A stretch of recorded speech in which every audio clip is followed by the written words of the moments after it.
13/2/2026 கழகத்துடைய பொதுச் செயலாளர், முன்னாள் முதலமைச்சர், இன்றைய எதிர்கட்சி தலைவர், நாளைய முதலமைச்சர், மாண்புமிகு பொதுச் செயலாளர் அவர்கள் உத்தரவிருக்கிறாங்க.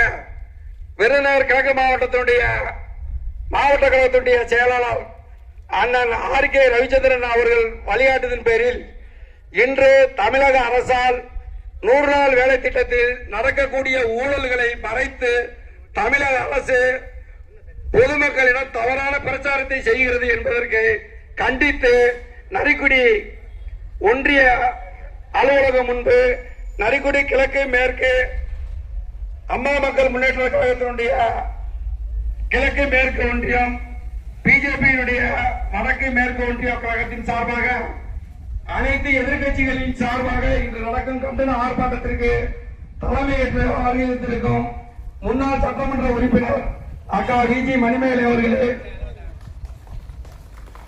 அம்மா மக்கள் முன்னேற்ற கழகத்தினுடைய மாவட்ட கழகத்தினுடைய கிழக்கு மாவட்ட கழகத்தினுடைய செயலாளர் அண்ணன் மலர்வண்ணன் அவர்களே, மணிமேகலை அவர்களே,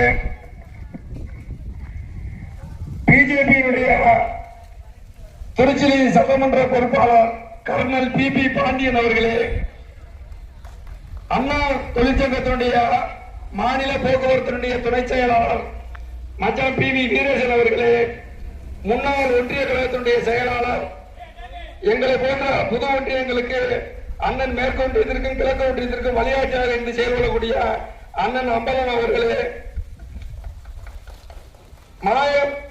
நகர பொறுப்பாளர் மாயகிருஷ்ணன் அவர்களே, பிஜேபி வடக்கு ஒன்றிய தலைவர் மகேந்திரன் அவர்களே, தம்பி மாவட்ட அமைப்பாளர் சிவபாலன் அவர்களே, மாவட்ட பொதுச் செயலாளர் PK ராஜா அவர்களே, மற்றும் இந்த கூட்டத்திற்கு முழுதாக ஏற்பாடு செய்து கொண்டிருக்கிற நரிக்குடி வடக்கு ஒன்றியத்தினுடைய ஒன்றிய கழக செயலாளர் அருமை அண்ணன் TV சந்திரன் அவர்களே, இன்று நடக்கக்கூடிய அம்மா மக்கள் முன்னேற்ற வடக்கு ஒன்றிய செயலாளர் ராஜபாண்டியன் அவர்களே, தெற்கு ஒன்றிய கழக செயலாளர் அண்ணன் கருப்பையா அவர்களே, இந்த மற்ற கூட்டணி கட்சி நிர்வாகிகளே, ஒன்றிய மாவட்ட இணைய அமைப்பாளர்களே, கிளை கழகத்தினுடைய செயலாளர்களே, அனைத்து கூட்டணி கட்சி தலைவர்களுக்கும் அனைவரையும் வருக வருக என்று நரிக்குடி கிழக்கு மேற்கு ஒன்றிய கழகத்தின் சார்பாக வரவேற்கின்றோம். இன்று நடக்கக்கூடிய ஆர்ப்பாட்டம் ஆளும் திராவிட முன்னேற்ற கழகத்தினுடைய அரசு 100 நாள் வேலை திட்டத்தை நடக்கக்கூடிய ஊழல்களை வெளிப்படையாக கொண்டு வரக்கூடிய ஆர்ப்பாட்டமாகும். இந்த ஆர்ப்பாட்டம் சட்டத்தில் இந்த புதிய சட்டம் செயல்படுத்துவதால் மத்திய அரசிற்கு அதிகாரம் மாற்றப்படவில்லை. அதாவது திட்டத்தை செயல்படுத்துதல், மேற்பார்வையிடுதல் மற்றும் சேவை வழங்கல் முழுமையாக மாநில அரசிடமே உள்ளது. மத்திய அரசின் கீழ் பங்கு வரவேற்கப்பட்டுள்ளது. இந்த 100 நாள் வேலை திட்டத்தில் பார்த்தீங்கன்னா வேலையை தேர்வு செய்கிறது தமிழ்நாடு அரசு, நிதி ஆதரவு தமிழ்நாடு அரசு, பணி தரம் பிரிக்கிறது தமிழ்நாடு அரசு, எத்தனை நாள் வேலை வழங்கப்பட வேண்டும் என்பது தமிழ்நாடு அரசு. எல்லா அதிகாரத்தையும் தமிழக அரசு வைத்துக் கொண்டு மத்திய அரசு மீது பொய்யாக ஒரு போலியை கிளப்பி விடுகிறார்கள். அனைத்து வேலைகளையும் 100 நாள் வேலை என்பது சென்ற தேர்தலில் 2021 தேர்தலில் 100 நாள் வேலையை 150 நாளாக அடையப்போம் சொல்லி உறுதி கூறி வாக்கு சேர்த்து ஆட்சிக்கு வந்தார்கள்.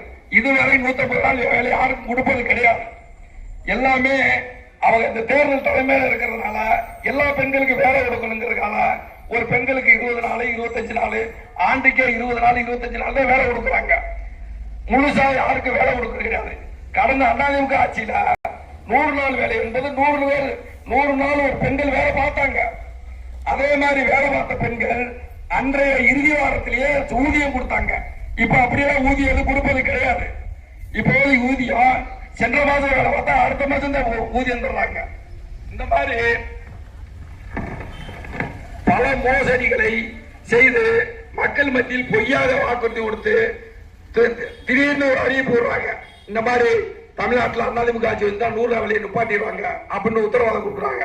அப்படியெல்லாம் எந்த ஒரு பொய் பிரச்சாரமும் திமுக பொய் பிரச்சாரம் கொடுப்பதிலேயே கடையெடுத்த வல்லல்களாக இருக்கிறாங்க. 1000 வாக்குறுதி கொடுத்து ஆட்சிக்கு வந்தாங்க. அதுல 100 வாக்குறுதி கூட செய்ய கிடையாது. இதுவரை எந்த ஒரு வாக்குறுதியும் செய்ய கிடையாது. 150 நாள் வேலை தரமுண்டாக அது தரல, இலவச சைக்கிள் தரமுண்டாக அது தரல. அம்மாவால் அறிவிக்கப்பட்ட அரசு திட்டங்கள் அனைத்தையும் இவங்க தடை பண்ணாங்க. பாமர மக்களுக்கு சென்றடையக்கூடிய செயல்கள் அனைத்தும் திராவிட முன்னேற்ற கழக அரசு எந்த அரசும் செயல்படவில்லை. இங்க ஒரு மந்திரி இருக்கிறார், எங்கள் அண்ணன் மாவட்ட கழக செயலாளர் அண்ணன் கூறுவது போல் இங்க ஒரு அமைச்சர் இருக்கிறார். எந்த ஒரு அடிப்படை திட்டங்களையும் செய்து கொடுத்து அவர் வாக்குறுதி கொடுத்து வாக்குகள் சேகரிப்பதே கிடையாது. இப்ப பாத்தீங்கன்னா உங்களுக்கே தெரியும், இங்க எல்லாம் நிறைய வேலைகள் இருக்கு. இந்த அருகாமையில் இருக்க ஆஸ்பத்திரி, இந்த ஆஸ்பத்திரியில எந்த ஒரு போஸ்ட்மார்டம் வசதியும் கிடையாது. வீரசோல் ஆஸ்பத்திரி இருக்கு, வீரசோல் ஆஸ்பத்திரியில எந்த ஒரு போஸ்ட்மார்டம் வசதியும் கிடையாது. திருச்சியில் தொகுதிக்கு திருச்சியில தான் மருத்துவமனை இருக்கு, திருச்சியில தான் போஸ்ட்மார்டம் பண்றாங்க. அந்த தலையெழுத்து காலையில இறந்தா சாயந்தரம் போஸ்ட்மார்டம் பண்ணி கொடுத்துறாங்க. முதல் நாள் ஓட்டுகளோ இதுகளோ இறந்தா அந்த தினம் அங்கு பாத்தீங்கன்னா அங்க ஒரு போஸ்ட்மார்டம் ரூம் இருக்கு. சுத்தமா அந்த போஸ்ட்மார்டம் ரூமுக்கு 4 செவரைக்கே கிடையாது, 3 செவர் தான் இருக்கு. அந்த பாடிய நாய், நரி, பெருச்சாலி, எலியெல்லாம் கடித்தது போகத்தான் மிச்சம் அந்த பாடியை போஸ்ட்மார்டம் பண்ணி தர்றாங்க. இதுவரை அங்க திருச்சி மருத்துவமனையில எந்த ஒரு மருத்துவம் கிடையாது. இன்றைய இருக்கின்ற அமைச்சர் அவர் நினைத்தால் ஒரு போன் காலில் இந்த மருத்துவமனையை உடனே எல்லா சலுகையும் செய்யலாம். பொதுமக்கள் மீது எந்த ஒரு அக்கறையும் கிடையாது. காரியாபட்டியில பாத்தீங்கன்னா அங்கேயும் ஒரு மருத்துவமனை இருக்கு. அங்க நடந்த விபத்துகள் உடல்நிலை சரியில்லைன்னா விருதுநகர் தான் செல்ல வேண்டியிருக்க தவிர அங்க ஒரு போஸ்ட்மார்டம் வசதியே கிடையாது. இது எங்களுக்கு பொதுமக்களுக்கு மட்டுமல்ல, போலீஸ்காரர்களுக்கு சேர்த்து இந்த கோரிக்கை வைக்கிறோம் அரசுக்கு. அவரு எந்த ஒரு சாதனையும் செய்வதே கிடையாது. தொகுதியில ஏதாவது ஒரு சாதனையை சொல்லி ஓட்டு கேட்கவே மாட்டேங்கிறாரு. அதிமுக சார்பாக ஒரு கடையில தொண்டல போட்டா கூட அவர் அந்த 500 ரூபாய் நீக்கி தான் ஓட்டு கேட்கிறாரு தவிர சாதனை சொல்லி ஓட்டு கேட்பதே கிடையாது. நல்ல மனிதர், தலை சிறந்த அமைச்சரவையில் இருக்கிறாரு. அவர் சென்று பொதுமக்களிடம் சென்று நான் நரிக்குடியை தலைமையிடமாக கொண்டு நான் தனி வருவாய் வட்டாட்சியர் அலுவலகம் அமைத்துள்ளேன், எங்களுக்கு ஓட்டு போடுங்கள் என்று கேளுங்கள். இல்ல இதுல புல்வாக்கரையிலயோ ஆவரங்குளத்திலேயோ படப்பு தீ பிடிச்சி அடிச்சா திருச்சியில இருந்து வண்டி வர வேண்டியிருக்கு. இங்க ஒரு நரிக்குடியை தலையிடமாக கொண்டு ஒரு பயிர் ஸ்டேஷன் அமைச்சிருக்க, எனக்கு ஓட்டு போடுங்கள் என்று சொல்லுங்க. எந்த ஒரு சாதனையும் கிடையாது. இல்ல இப்ப நரிக்குடி யூனிவர்சிட்டி வரும்னா அந்த 8 பஞ்சாயத்துக்காரங்க 40 கிலோமீட்டர் பஸ் எடுத்து வர வேண்டி இருக்கு. இந்த பக்கத்துல இருக்கிற வெடுப்ப குழம்பம் வேடங்களும் ரெட்டியவட்டிக்கு செல்ல வேண்டி இருக்கு. இவர்கள் பிரிச்சு நரிக்குடியில பாதியவும் திருச்சியில பாதியும் பிரிச்சு நான் தனியா வட்டார வளர்ச்சி அலுவலகம் நான் கட்டி கொடுத்திருக்கேன்னு சொல்லி சாதனை கேள்வி ஓட்டு கேளுங்க. இப்படி எந்த ஒரு சாதனையும் சொல்லி ஓட்டு கேட்காம எந்த ஒரு மக்களுக்கு நலத்திட்டங்களையும் செய்யாம தூக்குவாளியை கொண்டு வந்து ஓட்டு கேட்கிறார். வெறும் தூக்குவாளிய ஊருக்கு தூக்குவாளியை தூக்கிட்டாரு. இப்ப தூக்குவாளியை தொடர்ந்து பார்த்தா அதுல ஒண்ணுமே இல்ல. எல்லாமே தூக்குவாளி அமைச்சர் சொல்றாருன்னு சொல்லி கவர்னர் மாளிகை உங்களுக்கு நிதியமைச்சர் பட்டம் கொடுத்தாலும் திருச்சி தொகுதி மக்கள் உங்களுக்கு தூக்குவாளி அமைச்சர் பட்டம் தான் கொடுத்திருக்காரு என்பதை உங்களுக்கு புரிகிறோம். இந்த தூக்குவாளி அமைச்சர் இப்போது தூக்குவாளி அமைச்சர் என்று சொல்லுகிறார் என்று கூறி இப்போது தூக்குவாளியை இடது கையில் ஆட்டி கொண்டு செல்கிறோம் நம்மெல்லாம். அதனால இப்ப 2 கையை பிடிச்சு காது மூக்குள்ளார சட்டிடுறார். சம்பளம் அந்த சம்பளத்தை பார்த்தீங்கன்னா 2 கையையும் பிடிச்சுக்கிட்டே வீட்டு வர கொண்டு போகணுமா. அவர் கொடுக்கிற பொருளுக்கு நம்ம மரியாதை கொடுக்கணுமா. இப்படி அவர் கொடுக்கிறாரு. உங்களுக்கு எப்படி தொழில்துறை அமைச்சரில் இருந்து நிதித்துறை அமைச்சர் கவர்னர் மாளிகை ஒதுக்கியதோ நாங்கள் தூக்குவாளி அமைச்சரிலிருந்து சம்பள அமைச்சரை மாற்றி விட்டோம். இன்று முதல் நீங்கள் சம்பள அமைச்சர் என்று சொல்லப்படுகிறோம்.